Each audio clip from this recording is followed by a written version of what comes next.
think that might be a bet that's going to win this pot. Might Pass. do, yeah. He's got a second pair here. It's a case of, you see, they don't even want to get involved because it's early on. Jesse, they don't want to get involved in it. Whereas when you're up against someone like Anthony, you think to yourself, and a good seasoned pro, if you flat call that bet, they check next time out, whereas you don't know what Anthony's going to do. He's liable to, stick another big bet in. Button is in the 6th seat on Paul Smith, who must be still in a bit of shock from that first hand. He's probably wondering what he needs to pick up and play. Probably don't want to see ace queen again. Oh no. Pass. This Call. this format can be very tough on you Pass. if you lose 1 or 2 Pass. pots early and are fighting from a short stack. You're on your back foot straight away, which you don't need Raise. in this. To 9,000 total. And Pass. this is very aggressive here from Mick Downey. Small blind. Yeah, well, there was one call, that's why. That's what I tend to do. If there's one call, Jesse, I'll pump it up a bit more. Call. Broadhurst going to peel off the flop for 7,000. Very hard for Broadhurst to find a flop he likes that doesn't involve a 2 here. Exactly. Oh. But speak of the devil, and Check. I wonder if... 20,000. Bet 20, yeah.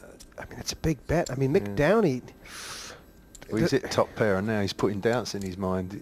I'd rather have seen just a little bet come out there, and then this guy would probably be inclined to come over the top. But Broadhurst is making this pot big right away.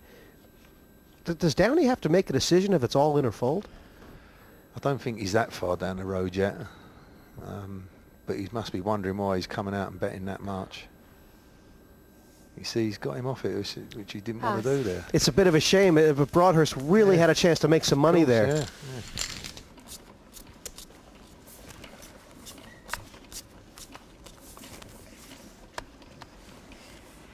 Action on Steelman, Broadhurst. Call. Pass. Pass. This game just has the feel early on. Call. There's going to be a lot of action. Call. Yeah, it does give you that. It does give you that feeling. There's going to be some fireworks then. Yes, it's kind of like you say, lock the doors, make it a Nice. cash game, and stick in 3 more chairs. Pull one up, me and you go and sit down. 4 away here, 2,000 apiece. And we're going to see something here. It's top pair for the bookie, Anthony Hardy, and a flush draw for Mick Downey. Check. How does the bookie want to play this from the big blind? He'll be betting this. The worst way, 8,000. he's got a 9 kicker. He wants to see where he is. Pass. If you think someone else has got an ace, Call. say like he's called you. If you think he's Pass. got an ace, he's in a bad spot, because if he thinks his 9's good, then he's got 2 cards underneath that could be even worse for him. So You think he'll play very cagey from here then? Yeah. That's why I can't stand playing these hands. Downey looking for a diamond. He hasn't hit it, but the bookie has got to. Check. Check. He has slowed down. And the river has made the flush. Yeah, we'll check here again, Anthony. Yeah. Check. It's got about 12. 8. 8. 8,000. Well, that's going to get paid off. You'd have thought so, but early on he's a smart player, Tony. Big class pass. Big world class. I feel like there's nothing he can beat. Well, it's only 8,000, but if the guy was bluffing, he'd have been betting more. It's a value bet, and I think Tony Hardy knows that. Pass. Wow, you called it. Yeah. I'm too curious for this game. I would have. You need to have a look, Jesse, do you? Yeah. I call it. I always put him on the hand I can beat. But Mick Downey hits his flush and couldn't get paid, and that starts to prey at your mind. Yeah. It doesn't make you want to peel off cards anymore, No, does of it? course it doesn't. Of course it doesn't. Hardy sending a signal there that his money is worth more in his stack than out of it. Pass. Pass. Fold it around to Downey. Call. And he's done quite a bit of limping Pass. early on. It only played 9 hands. I think he's just flat called about 3 of them. Yeah, that's normal strategy early on Raise. these games. 8,000 more, 10 total. Look Pass. at Anthony Hardy. He didn't want to invest money in a call before. Now with the 4-5 Pass. offsuit, he's decided to come out raising from the small blind and take the pot.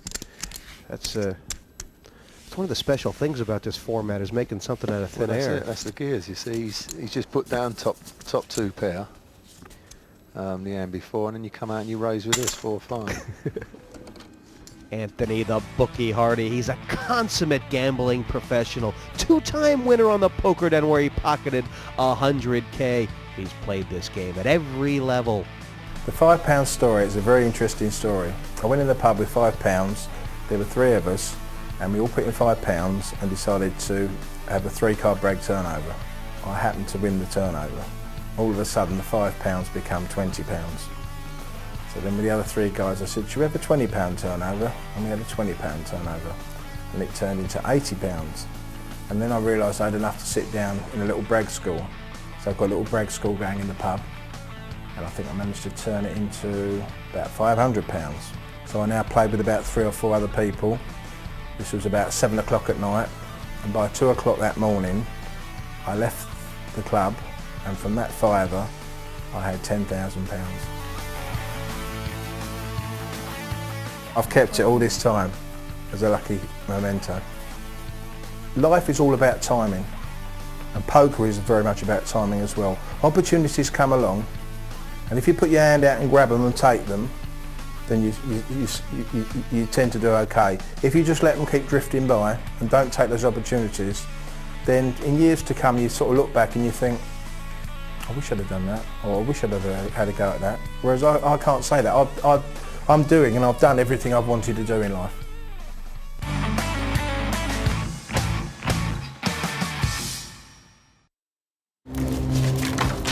No one to play with? There's always partypoker.com.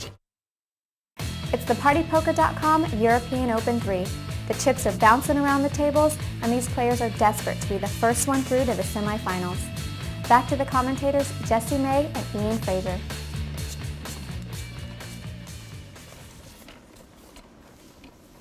There's nothing worse than playing these hands and not having a clue. When I Pass. remember in the Celebrity Eat, Steve Pass. Davis, he just didn't have a clue sometimes when he was Pass. making the bets. They was firing into him left, right and centre.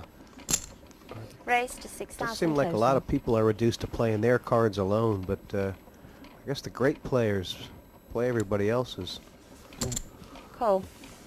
And this could be trouble Call. here for Anthony Hardy. He's got Broadhurst cold calling behind him with the better ace. 3-way. It's a murderer's row in. Yeah, I don't mind Dave's call here with a 10 queen. That ain't a bad call, but I couldn't have had the other call, the ace 9. I know he's at top pair, but Check. Well, he's a top pair for the small blind, and it'd be very tough for Hardy not to think he's got the best of it here. yeah. Check. And, like Dave Gregory might like this as well. He's got a 10,000. jack for the nuts, 2 overcards. Oh, I doubt it. The bet's 10. Call.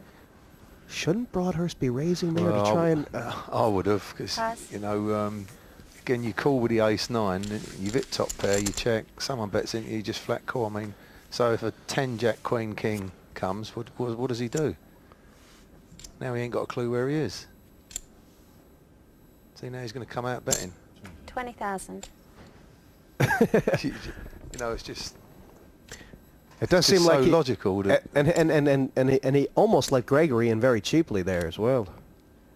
But can Hardy work this out? Yeah, he can work it out. He can probably put him on a straight draw. But he was always behind. He's probably done himself a favour there. Pass. We're getting out of that. My opinion of the hand, he should have re-raised earlier. When Anthony Hardy bet, he bet the flop. He should have got a raise put into him. So the steel man takes the money, but a very dangerous method of extraction.